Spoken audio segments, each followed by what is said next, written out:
got this leaning eastern white pine out over the road I'm taking down, and I do mostly deciduous hardwoods and things like that, but I do some pines where I am. This is central Indiana. So essentially what I'm going to do is I was able to set remote. It's a 100-foot deadeye, so it's a remote rigging sling with a block on it, and I've got a lowering line here, so I've got an established rigging point. But I've got the rigging point, the end of the rigging line, locked off on porta wrap, so that the other end, coming right here, has a micro porta wrap for pre-tensioning. And my plan is to just to make it easy. I had a couple minutes. Zip line all the branches to the chipper that's going to be about right here to make it for easier clean up and have all the butts facing the right way. So we'll see if it works. If not, hey, at least we tried something. And I doubt you can see it, but I got the remote retrievable rigging point set, the 100-foot deadeye set up at the top, and I use those leather cambium savers because when they're loaded and unloaded they move back and forth a little bit, and that works great to mitigate the abrasion on the rope, because in brake testing I found that the deadeyes that I sent out to be broken were wrapped on a 4-inch bollard, and they all broke down below the splice.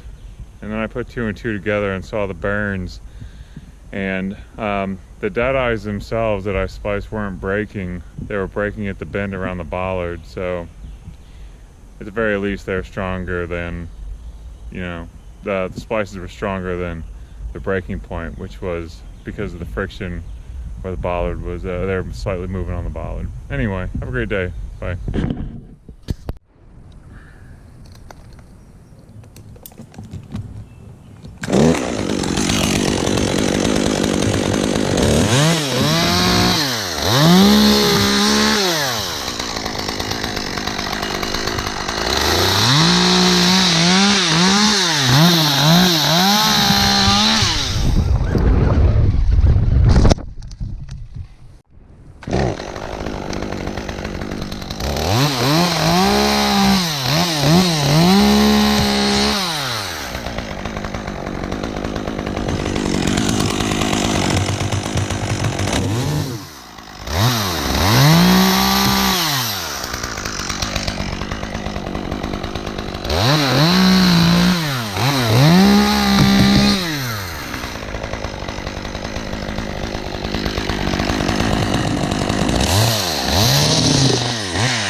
Alright, so we got this WhitePine spar. It's leaning backwards.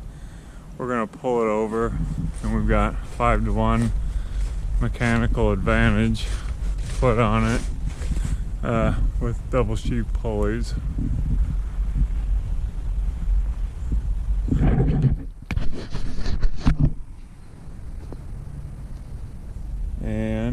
backed off on a quarter rep.